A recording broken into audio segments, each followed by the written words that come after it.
Hello and welcome to the Grand Line Review, your source for everything One Piece. Today we have a review of episode 872, A Desperate Situation, the Iron Tight Entrapment of Luffy. And surprise, surprise, I have mixed feelings about this week, and a lot of that has to do with the main event itself being SULONG PEKOMS. Now I'm a manga guy and these reviews mainly focus on how the anime adapted the source material, and I have to say that this episode is extraordinarily different from the chapter in question. And in this case, I think it's very important to point out that difference. In the manga, PEKOMS transforms very swiftly after exiting the mirror world, which looks absolutely awesome, and for the most part the anime made it look pretty awesome as well. But from there, he then drops the gun and proceeds to get punched by Oven. After that he gets held down and we just don't see him again for the rest of the arc. It was quite underwhelming in a way because after seeing the damage that Carrot was capable of in Sulong form, to have someone as absurdly powerful as PEKOMS knocked out in one shot, well, it was kind of crap. So of course the anime saw this as a good chance for some filler and decided to expand upon the role of SULONG PEKOMS. Now I like that idea quite a bit because I always felt that he should have been significantly more powerful than he was shown to be, and he really should have gone on a huge rampage through Arven's army. And that's kind of what does happen in this episode as he plows through chunks of nameless fighters and even smacking down the Charlotte decouplets. By the way, just a side note, anime watchers, if you ever want a handy guide to determining what is filler, almost anything featuring the decouplets is filler.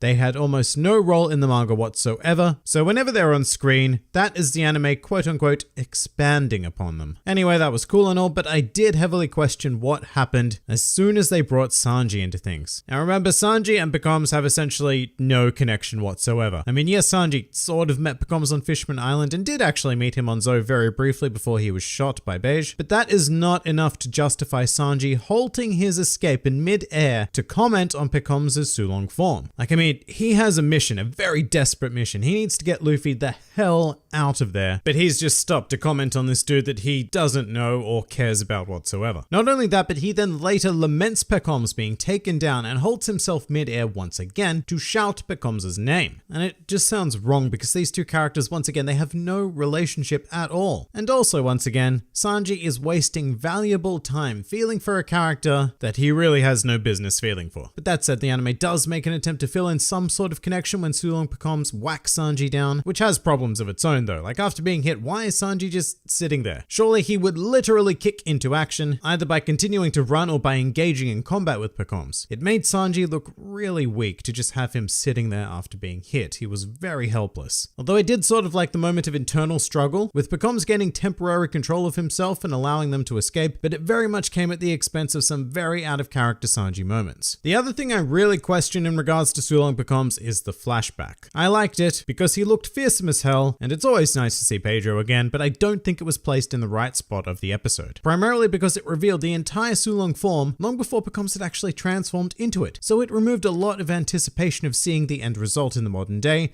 because, well, we'd already seen it in a flashback. Thinking about it, that scene probably would have been better placed during the transformation. Like, say PEKOMS pops out of the mirror world, looks at the moon, begins his vague changing of shape, and then we go into a flashback, you know, if the flashback was indeed needed at all, because in the end it was glorified filler like so many other things. Still, I think it could have worked better than it did. And it's all down to placement. Something that did work fairly nicely though was the new solution to dealing with PEKOMS. Like I said, in the manga the dude just got smacked down and we never heard from him again. In this episode he was given more of a warrior's ending, brought down by a shower of arrows. It was quite sad really, and a well-earned moment for a character who had gone on such a journey of betraying his crew in order to honor the wishes of his dead colleague. He deserves so much more than a punch, although Oven's strike did look admittedly pretty cool. He had some alright animation engaging in his devil fruit powers this episode, and I think that is very much needed because Oven still feels quite underwhelming in the anime for someone so incredibly powerful. Toei are going to have to put in some real effort in the upcoming episodes to change this perception of him as the dude who just stands around and does very little. Although, speaking of standing around and doing very little, I feel like there's not nearly enough chaos happening this episode. I mean, for quite some time now, we've been painstakingly bearing witness to Oven gathering an entire army outside of the mirror, lying in wait for Luffy, and when people do finally emerge, nobody's doing anything. They just stand there while the decouplets or another singular Charlotte sibling attempts to fight. And most of the fault there is simply due to Toei extending the scenes far beyond what they should be doing. You know, it's like, let's add a scene of PEKOMS fighting the decouplets. Alright, well what's the rest of the army going to be doing at that time then?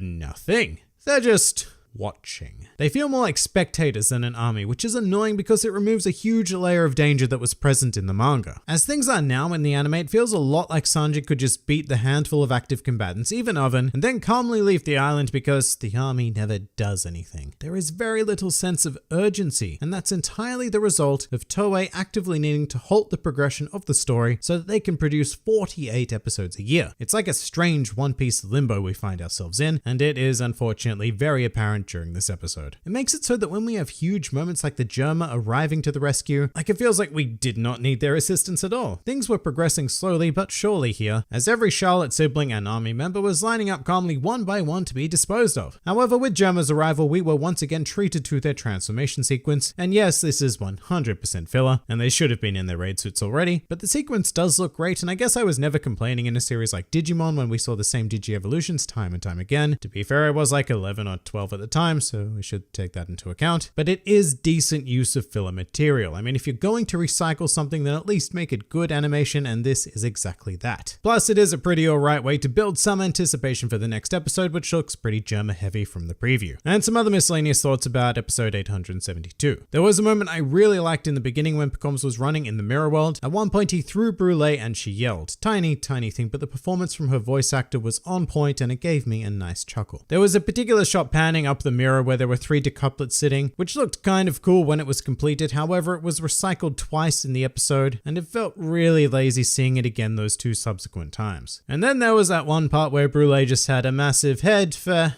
some reason. But yeah, in essence, it was a bit of a meh episode. I like what they tried to do with Pekoms, but I thought it was clunky. Not bad, but certainly not great. And that pretty much does it for episode 872. If you enjoyed this video and the content this channel produces in general, then please do consider donating to the Grand Line Review Patreon, because the support of all of you amazing people is what continues to make this channel possible. Also, do check out my Teespring store if you're interested in shirts, hoodies, and other miscellaneous items, with the proceeds going directly to support the channel as well. And if you'd like to join the fun, then please do head over to my Discord server, where a wide array of shenaniganry takes place on a daily basis. And finally, please do comment with your thoughts on the episode. This has been the Grand Line Review, and I'll see you next time.